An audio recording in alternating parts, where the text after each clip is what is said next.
Headingley, Leeds, 1984. Malcolm Marshall smashed his left thumb while fielding. It was assumed he would take no further part in the game. But not only did he bat, he bowled in devastating fashion.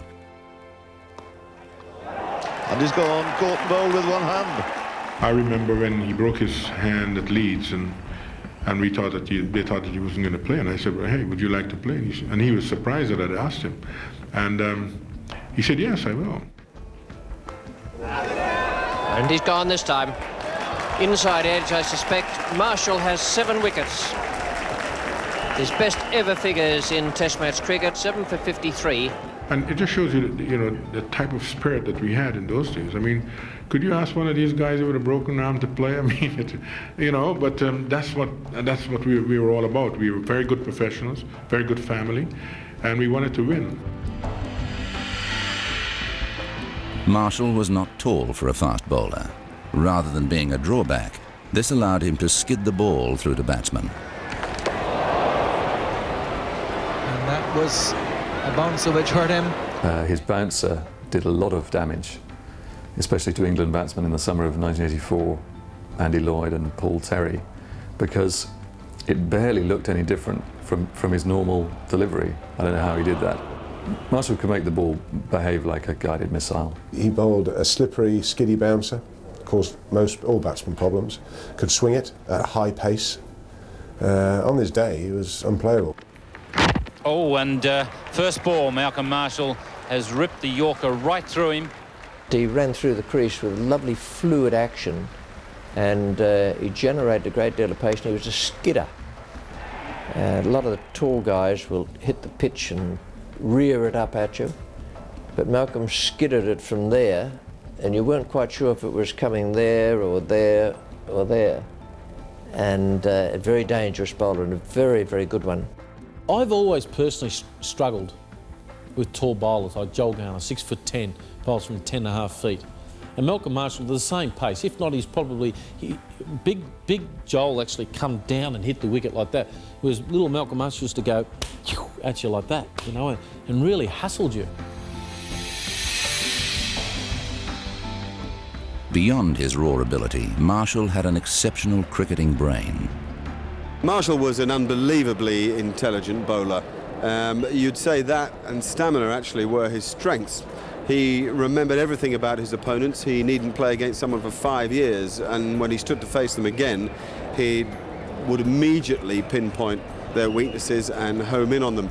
He used to read batsman mistake very quickly. Some bowlers can judge it, say, in half an hour by the time batsman is set. Some bowlers can judge it in first 2 minutes, and that was Malcolm Marshall, a complete bowler, a master. All good fast bowlers are intelligent. They're cunning. They've got a street cunning when it comes to their bowling. But Malcolm Marshall was up there with the best. My career ended before his really started, so I didn't bat against him a lot. But I'm probably fortunate I didn't. And he's bowled it.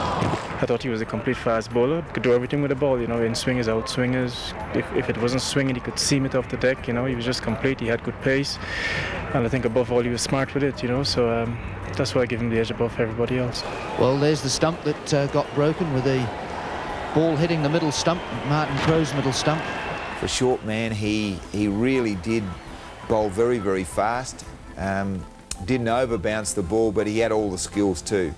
He had the scientific approach, the big outswinger, the little outswinger, the off cutter, and occasionally used to bend the ball in from outside the off stump too. He had it all. He really did. He was one of the great fast bowlers the game's ever seen. That's LBW. And Malcolm Marshall has now taken his 300th Test match wicket. Malcolm Marshall joins the 300 club.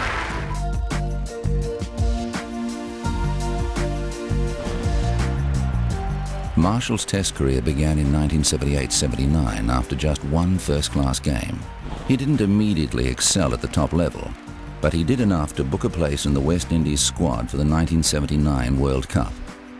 He made his first real impact on a Test match at Old Trafford in 1980.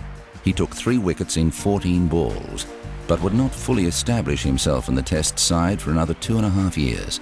You had gone to India with the West Indies team before, but that was during World Series cricket when the World Series players weren't available for the West Indies. He came to England, I think, in the 79 World Cup, didn't play at all, he was just a part of the squad. Then he went to Australia 79-80, and I remember him playing in a game, might have been a game up country, his first game for the West Indies, and he was quick. First time I was actually seeing him bowl outside of the nets, and he bowled extremely quickly that day. And we all said to ourselves, how can a little man like this bowl this fast? After taking 134 wickets in the 1982 English county season, Marshall finally made his mark in a home series against India in early 1983 when he took 21 wickets. You've seen these tall West Indian fellas, and everyone knows the effectiveness that they had. Suddenly you had this little guy that came on with a hustle and bustle action that was pretty quick and very lively, but could move the ball. And certainly I think anyone that played against him had tremendous respect for Malcolm Marshall. And you know, his record speaks for itself. Whenever you talk to some of the great West Indian commentators and guys that assess fellows in the West Indies, you know, Malcolm Marshall is always right up there. The following year, again against India, Marshall starred with both bat and ball. He took 33 wickets in 6 tests and made 240 runs, including his highest test score of 92 in the series opener. He was a very handy batsman. He was a genuine Test number 8. He probably could have gone in a bit higher if there hadn't been Greenwich, Haynes, Richards, Lloyd, Dujon and Logie ahead of him most of the time. Hook from Marshall high in the air and over the top for 6. His late order batting was a thorn in the side of opposing teams, but with the ball in hand, Marshall was feared the world over. Taking strike.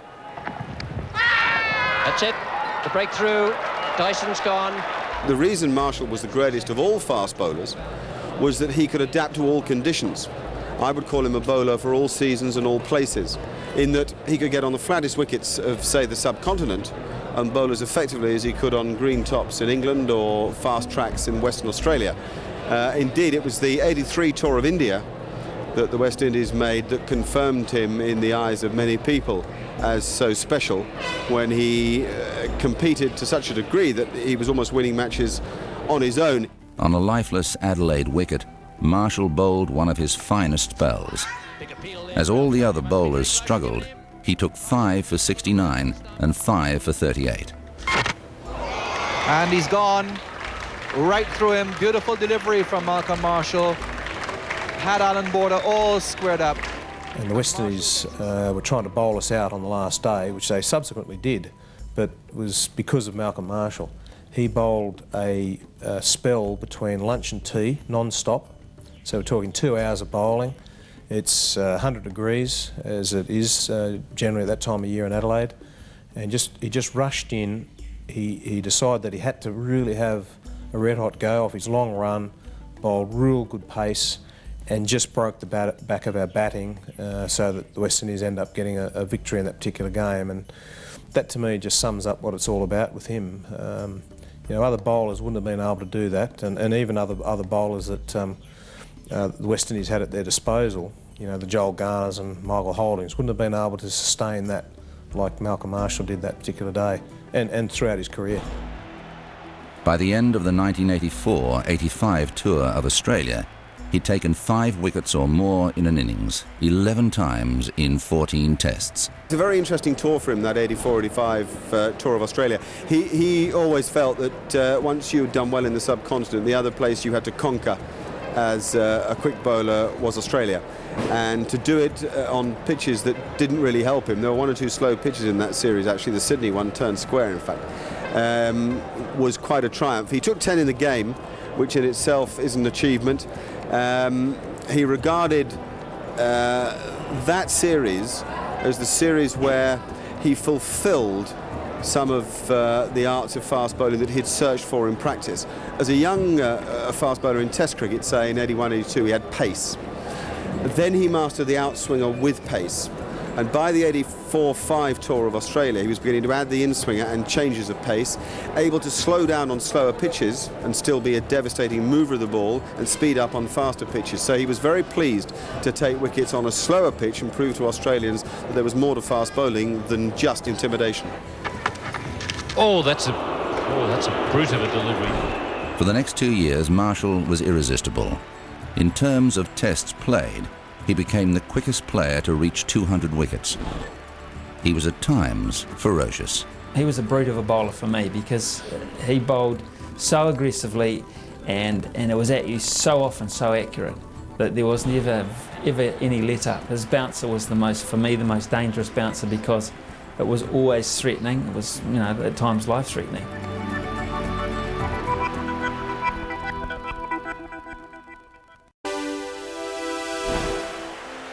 Marshall's intelligence allowed him to think a batsman out when conditions were against him.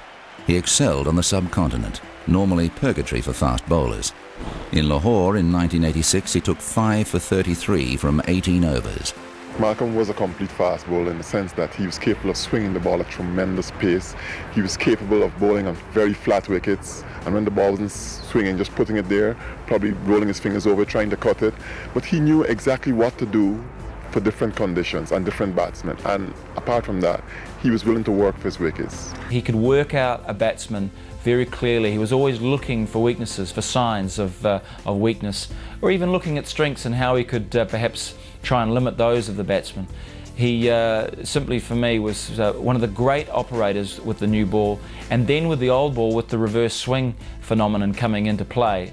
Malcolm Marshall was truly a magnificent operator. At Old Trafford in 1988, Malcolm Marshall took 5 wickets in an hour, finishing with 7 for 22 as England were dismissed for 93. Marshall was at his absolute peak in England in 1988. It was in something of a transition period for the West Indies in terms of fast bowlers. Holding and Garner had retired the previous year. Ambrose had just come into the side. Walsh was still evolving into the great bowler that he was through the 90s. So Malcolm Marshall was definitely the man, and he rose to that. Whereas he'd been the leading bowler in a great side earlier, in '88 he really needed to climb up, and he did that so well, and never was that better illustrated than when he took 7 for 22 in that '88 series. In Australia in 1988-89, Marshall took 5 for 29 on the spin-friendly Sydney Cricket Ground wicket. The Sydney Cricket Ground curator produced a spinner's pitch. There was so much a spinner's pitch that Alan Border took 11 wickets in the test. I mean, it took 7 for him one innings, and with all due respect to Border, he wasn't a test-class spin bowler. And yet on that same wicket, which was so dead for fast bowlers, Malcolm Marshall came out and adapted it to the conditions to the stage where he took 29 off 31 overs. We're talking about a bowler here that, you can imagine facing him in Brisbane or Perth where, there's bounce and a little bit of sideways movement. He'd run in and bowl absolute express pace and be hard work on those conditions. But we're talking about a wicket here in Sydney that was a bit more of a turner, pretty flat facing the fast bowlers, and he still finds a way to get people out. Shortens his run, runs his finger over the seam. Just a very, very capable fast bowler in all conditions. He really knew the art of bowling, and I can remember one day here in Sydney where the ball never got above stump high at any stage of the game. It was certainly not a fast bowler's wicket, and yet he bowled superbly and got the wickets. And to me, it was only because of his enormous skills. Marshall's international career ended after the 1991 tour of England. He played for Hampshire until 1993 and for Natal in South Africa until 1994-95.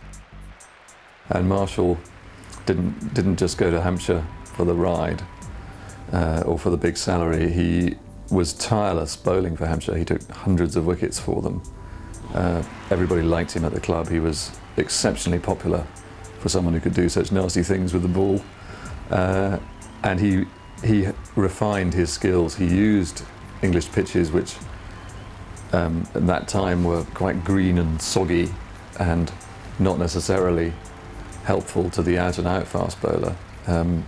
He made sure that without lowering his pace at that time, he added the classic skills of the English seam and swing bowler to his arsenal. He's played for Hampshire quite a few years, and I think that's the one thing that West Indian fast bowlers especially learned about cricket. When you played in England, okay, the conditions were changeable every single day. You might get a good pitch, a bad one. Conditions allow you to swing the ball, and I think Malcolm Marshall, more than most of us, learned from all of that. He led Natal to the Castle Cup title and was named one of South Africa's Cricketers of the Year. He was an enormously influential figure on emerging all-rounder Shaun Pollock. It's significant that the world's leading fast bowler today, Shaun Pollock, studied under Marshall when Marshall ended his career at Natal as a player coach, I think. I don't know whether he was formally coach, but he was definitely Pollock's mentor, and in Pollock's skill and ability to move the ball both ways, and the way he's at the batsman all the time and gives so little away, you can see plenty of Marshall in Pollock. He had a huge impact on my career. Obviously it was the end of his, but he had so much knowledge and so much of a feel for the game that he really did teach me so much, and really helped me progress as a cricketer. A guy like Malcolm, he was the first guy to the net, he was the last guy to leave, and he had a lot to offer everyone. And I was just so really impressed by a person who had almost reached the end of his career, and could easily have just sat back and said, well, I've done it, I'm here to take a last sort of payout and then I'm out of here. But he gave so much back to cricket.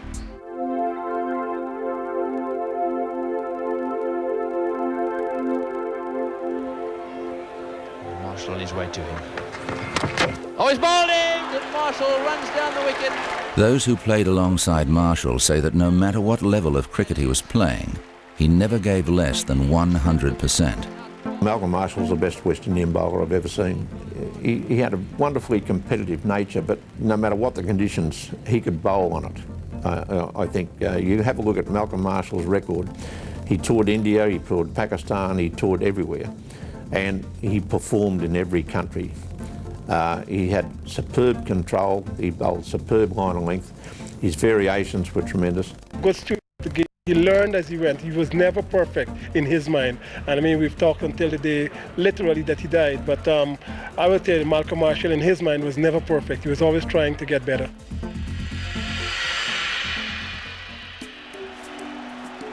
Marshall became ill with colon cancer during the 1999 World Cup.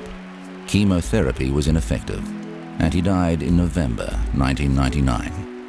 Among his pallbearers were 5 West Indian captains.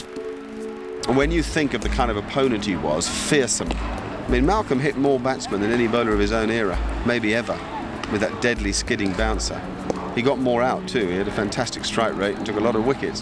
And yet still all around the world, the sorrow was evident. Messages came from everywhere. I was given the great honour of doing the eulogy at the funeral in Barbados, and anybody who was anybody in Barbadian, West Indian, Hampshire, South African cricket who had been close to him, the one person who couldn't get there was Shaun Pollock, but who wanted to, was there, and it was a very emotional occasion. Malcolm Marshall had contributed greatly to cricket and influenced many of those who followed him. Most importantly, he played the game with intensity, honesty, and joy in the best traditions of West Indian cricket. Was a very delightful person. Only a few months before he died, 3 months before he died actually, I sat with him through 2 sessions at a test match in Barbados, and I have never enjoyed 2 hours or 3 hours with him more with any other player I can recall. It was just a marvellous time to talk about. And he was talking about young players coming through, and he was talking about the skills that he used, and it was just fun to listen to him. His knowledge of cricket was enormous. I think for me that the most endearing thing about Malcolm was how humble he was. I mean, he was a master of his craft and was prepared to share that, not the secret, but just share the keys with players who were developing, up and coming young players, old players, and he was, a humble person who was just prepared to give. He was exceptionally well liked, considering that he could do some fairly unpleasant things with the ball. Nobody ever held that against him, because off the field he was full of smiles. Everybody called him Mako. He was very popular in Hampshire, where he really gave a lot. He didn't just turn up and earn the big salary, as overseas stars occasionally do. He was liked throughout the West Indies, where there's a lot of inter-island rivalry, but he rose above that. He wasn't very successful as West Indies coach. He had a difficult time, but because that was towards the end of their great era. They were a team on the slide, and he couldn't prevent that for all the good work he was doing with the bowlers. Malcolm Marshall played in 81 test matches. He took 376 wickets at an average of 20.94. He made 1,810 runs at an average of 18.85 and took 25 catches. He took 5 wickets in an innings on 22 occasions and 10 wickets in a match 4 times. It was one of my favourite cricketers, not to face, but just in admiration.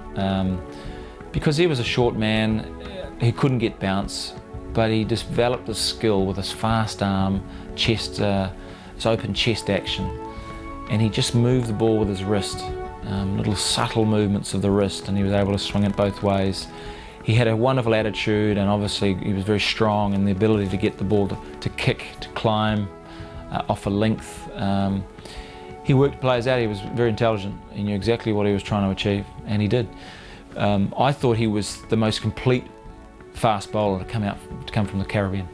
You've probably got half a dozen, 10 real quality fast bowlers to choose from, but I think day in, day out, in all conditions, I'd have to say that Malcolm Marshall is my pick. But you know, you'll get different players that will come up with a different answer, but yeah, he was something special. For his sheer pace and his intelligent use of it, for his total commitment to giving his all in every match, for his revered status in West Indies cricket, and for his influence on today's finest fast bowlers, Malcolm Marshall joins the ranks of ESPN's Legends of Cricket.